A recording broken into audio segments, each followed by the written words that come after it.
Hello, જય માતાજી, જય શ્રી કૃષ્ણ। આજની વાર્તા શરૂ કરીએ પહેલાં વિડીયો ગમે તો લાઇક અને શેર કરી દેજો। ચેનલ ઉપર જો તમે નવા હોય તો ચેનલને સબસ્ક્રાઈબ કરી દેજો। તો ચલો શરૂ કરીએ આજની વાર્તા। અભણ પુત્રવધુ અને વકીલ સાસુ, પ્રેમ સુખ। જુઓ માધુરી, વકીલ, તમે કોર્ટની અંદર છો, અહીં ઘરે નથી। માધુરી, અને તમે પણ જજ કોર્ટની અંદર છો, અહીં ઘરે નથી। આ ઘરમાં હું વકીલ છું અને હું જ જજ છું। પ્રેમ સુખ, તારી સાથે વાત કરવી વ્યર્થ છે।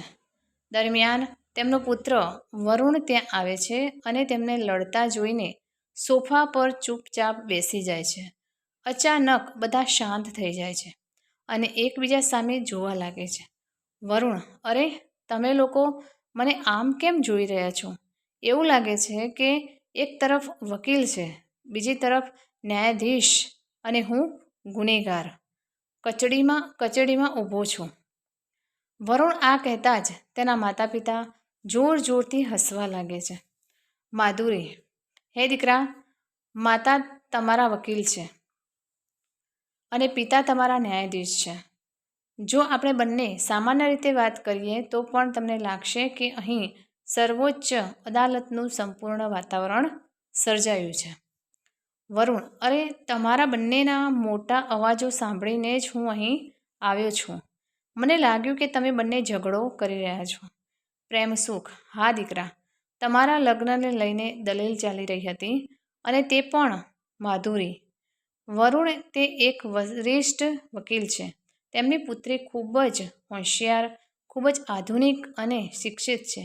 જો તમે ઈચ્છો તો શું હું લગ્નની વાતને આગળ વધારું? વરુણ, આ વિશે કંઈ બોલે એ પહેલાં ઘરની ડોરબેલ વાગી। જ્યારે વરુણ દરવાજો ખોલે છે ત્યારે તેણે જોયું કે સુલેખા રસોઈયા આવી છે। સુલેખા, હેલો માસ્ટર, હેલો રખાત। માધુરી, આવ સુલેખા, જલ્દી કંઈક બનાવીને આવ, અમને બહુ ભૂખ લાગી છે। સુલેખા, હા રખાત। આટલું કહી સુલેખા રસોડા તરફ જાય છે। વરુણ, મમ્મી અને પપ્પા, તમે લોકો વાત કરો, મારે ઓફિસનું થોડું કામ છે, હું મારા રૂમમાં જઈશ। આટલું કહીને વરુણ તેના રૂમમાં જાય છે।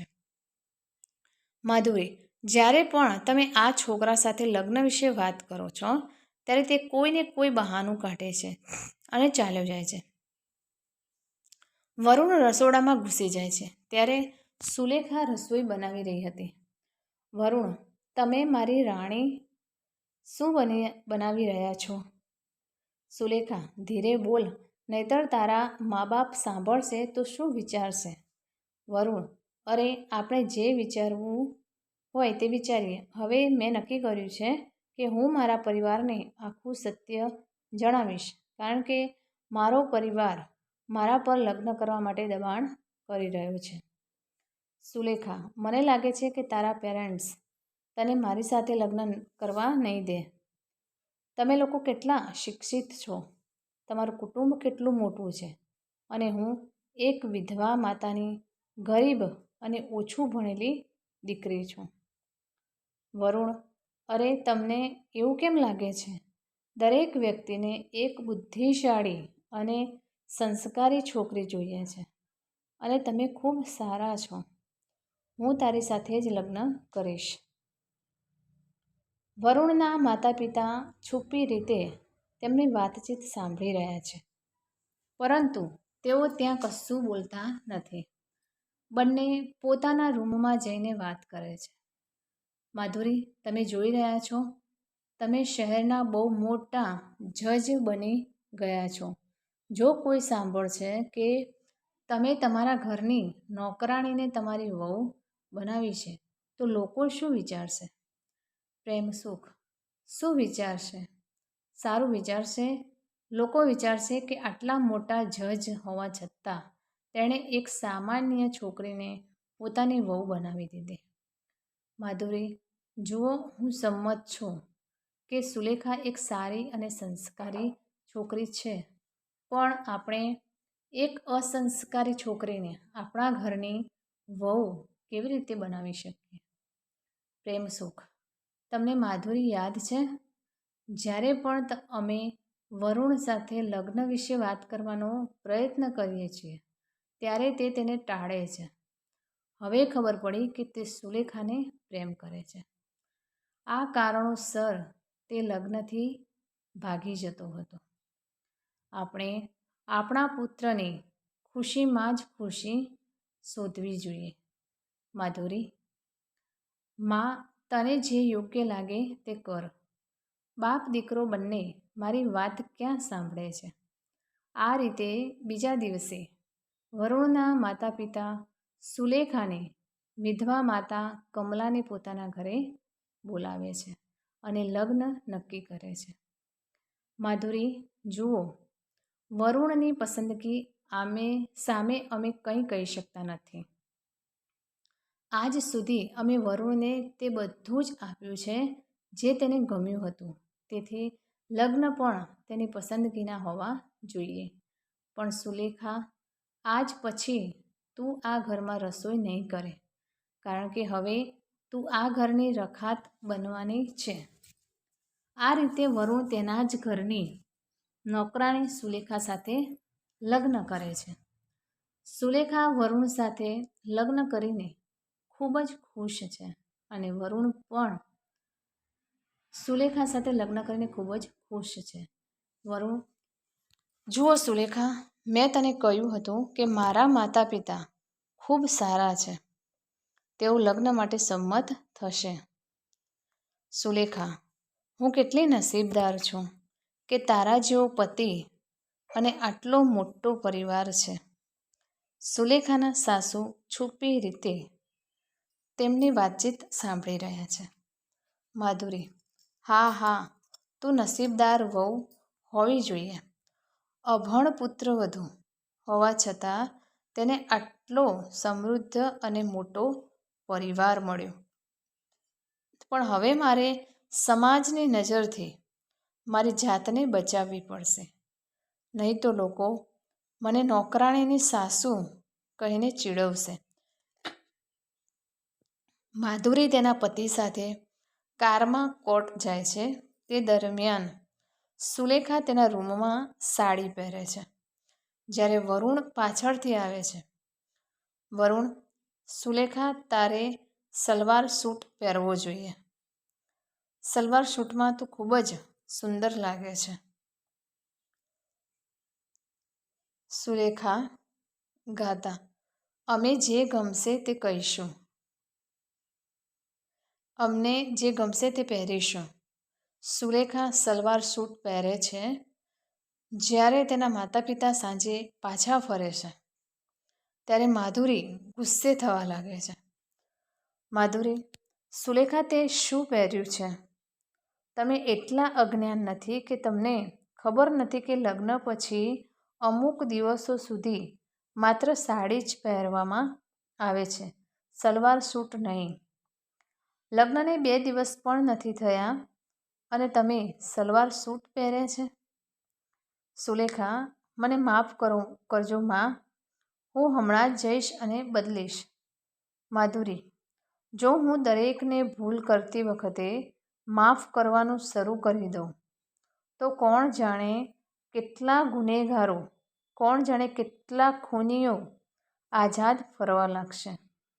પ્રેમ સુખ, તું નાની વાતમાં આટલો મોટો સોદો કેમ કરે છે? માધુરી, કંઈ પણ નાનું કે મોટું નથી હોતું. દરેક વસ્તુ નાની છે અને દરેક વસ્તુ મોટી પણ છે. આપણે જે સમાજમાં રહીએ છીએ ત્યાં લગ્ન પછી તરત જ સાડી પહેરવામાં આવતી નથી. સુલેખા સાડી પહેરે છે. વરુણ સુલેખાની માફી માંગે છે કારણ કે તેને આ બધું તેના કારણે સાંભળવું પડ્યું હતું. વરુણ, સોરી સુલેખા, તારે આ બધું મારા કારણે સાંભળવું પડ્યું. જ્યારે મેં તને કહ્યું ત્યારે તે મમ્મીને કેમ ન કહ્યું કે તે ડ્રેસ બદલ્યો છે? સુલેખા, અરે છોડો, હું એ વાતો બહુ પહેલાં ભૂલી ગઈ છું. બીજા દિવસે જ્યારે માધુરી કોર્ટમાં જાય છે ત્યારે સુલેખા તેના સસરા માટે ટિફિન પેક કરીને તેને આપે છે. સુલેખા, તમે અજ્ઞાન લોકો કોઈ કામ સમયસર નથી કરી શકતા. અમે સંપૂર્ણ 10 મિનિટ મોડા પડ્યા હતા. સુલેખા, માફ કરજો, મારાથી ભૂલ થઈ ગઈ. માધુરી ટિફિન લઈને કોર્ટમાં જાય છે. અહીં સુલેખા બાલ્કનીમાં ઊભી બહારનું દૃશ્ય જોઈ રહી છે. ત્યારે તેની નજર રસ્તા પર રમતા એક બાળક પર પડે છે અને ત્યારે સામેથી એક ટ્રક ખૂબ જ ઝડપે આવી રહી છે. સુલેખા બૂમો પાડતી રહે છે પણ કોઈ સાંભળતું નથી. સુલેખા, અરે બાળકને બચાવો, કોઈ બાળકને બચાવો. સુલેખા ઘરની બહાર દોડીને બાળકને બચાવે છે. તેને બચાવતી વખતે સુલેખાને ઈજા થાય છે. આખો મહોલ્લો ઘરની બહાર આવે છે અને જોરથી બૂમો પાડે છે અને ટ્રક ચાલકને રોકવાનો પ્રયાસ કરે છે, પરંતુ તે રોકતો નથી અને ભાગી જાય છે. પડોશીએ કહ્યું, શું વાત છે દીકરી? રાણી, તું તારા સાસરિયા કરતાં વધુ હિંમતવાન નીકળી. બાળકોની માતા, તમારો ખૂબ ખૂબ આભાર. આજે તમે મારા પુત્રનો જીવ બચાવ્યો. સુલેખા બાળકને તેની માતા પાસે રાખે છે અને ઘરે પરત ફરે છે. જ્યારે વરુણ સાંજે પાછો ફરે છે ત્યારે સુલેખા તેને બધું કહે છે. વરુણ, મને તારા ઉપર ગર્વ છે. સુલેખા, પણ તમને ખંજવાળ આવી છે. ચાલો ડૉક્ટર પાસે લઈ જઈએ. વરુણ તેને હોસ્પિટલ લઈ જાય છે. રાત્રે જ્યારે માધુરી અને તેના પતિ સિંહા તેમની કારમાં તેમના ઘર તરફ આવી રહ્યા છે ત્યારે માધુરી ફાઇલ સાથે પોતાનો ચહેરો છુપાવે છે. પ્રેમ સુખ, માધુરી, તું તારો ચહેરો કેમ છુપાવે છે? માધુરી, જ્યારથી વરુણે લગ્ન કર્યા છે ત્યારથી સમાજના લોકો મને વિચિત્ર રીતે જોવા લાગ્યા છે. દરેકની વહુ શિક્ષિત છે અને કોઈને કોઈ કંપનીમાં નોકરી કરે છે, પણ મારી વહુ અભણ છે. મારું નાક કપાઈ ગયું છે. આ દરમિયાન માધુરી જુએ છે કે આખી સોસાયટી તેની કાર પાસે એકઠી થઈ રહી છે. પ્રેમ સુખ, આટલા બધા લોકો અમારી કાર આગળ કેમ એકઠા થયા છે? માધુરી, આ સાક્ષીએ ફરીથી કંઈક કૃત્ય કર્યું હશે. આ લોકો અમારી પાસે ફરિયાદ લઈને આવ્યા જ હશે. હું કારમાં બેઠો છું, તમે વિસ્તારના લોકો સાથે વાત કરો. પ્રેમસુખ કારમાંથી બહાર આવે છે અને સોસાયટીના લોકોનો સામનો કરે છે. માધુરી છુપી રીતે તેમની વાતચીત સાંભળી રહી છે. પ્રેમસુખ, શું થયું ભાઈ? શું અમે ભૂલ કરી? દીક્ષિતજી, આજે તમારી વહુએ એવું કર્યું જે કદાચ બીજા કોઈએ ન કર્યું હોત. આ સોસાયટીમાં અનેક પોલીસ અધિકારીઓના પુત્રો અને ઘણા બોડી બિલ્ડરો રહે છે. એ લોકોએ પણ તારી વહુ જેવું કંઈ કર્યું નથી.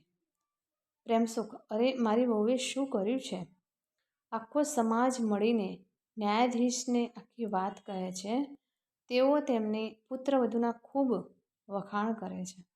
સ્ત્રી, સિન્હા સાહેબ, અમારી આખી જિંદગી વીતી ગઈ, પણ આજના જમાનામાં અમે તમારી વહુ જેટલી સંસ્કારી છોકરી જોઈ નથી. તમે લોકો ખૂબ નસીબદાર છો કે આવી વહુ મળી, જેમણે અમારા બાળકનો જીવ બચાવ્યો. એટલા માટે અમે તેમની પ્રશંસા નથી કરી રહ્યા. તેમનું વર્તન આ સમાજમાં શ્રેષ્ઠ છે. માધુરીને પોતાના કાન પર વિશ્વાસ ન આવ્યો. બસ થોડા સમય પછી સમાજના બધા લોકો તેમની વહુને મળવા સિન્હા સાહેબના ઘરે પહોંચી જાય છે. દરેક વ્યક્તિ તેનો આભાર માને છે. સુલેખા, તમે લોકો આ નાની વાતમાંથી મોટી વાત કરી રહ્યા છો. મારા સ્થાને કોઈ પણ વ્યક્તિ મેં જે કર્યું તે કર્યું હોત. માધુરી, પુત્રવધુ, મને માફ કરો. આજે મને સમજાયું કે માત્ર મોટા સમાજમાં રહેવાથી કે મોટા હોદ્દા પર રહેવાથી વ્યક્તિ સારી બની શકતી નથી. વ્યક્તિનું દિલ સારું હોવું જોઈએ. તે દિવસથી માધુરી વરુણ અને તેના સસરા પ્રેમ સુખ સિન્હાએ તેમની વહુ પર ખૂબ ગર્વ થાય છે. તે દિવસથી સુલેખાને ઘરમાં અને સમાજમાં ઘણું માન મળવા લાગે છે. દરેક વ્યક્તિ ખુશીથી જીવવા લાગે છે. તો મિત્રો, આ કહાની તમને કેવી લાગી તે કોમેન્ટ કરીને જરૂર જણાવશો. વિડીયો ગમ્યો હોય તો લાઈક અને શેર કરી દેજો. ચેનલ ઉપર જો તમે નવા હોય તો ચેનલને સબસ્ક્રાઈબ કરી દેજો. ફરીથી મળીશું આવા જ એક નવા વિડીયો સાથે. ત્યાં સુધી નમસ્તે, જય માતાજી, જય Shri Krishna, Har Har Mahadev. Thanks for watching.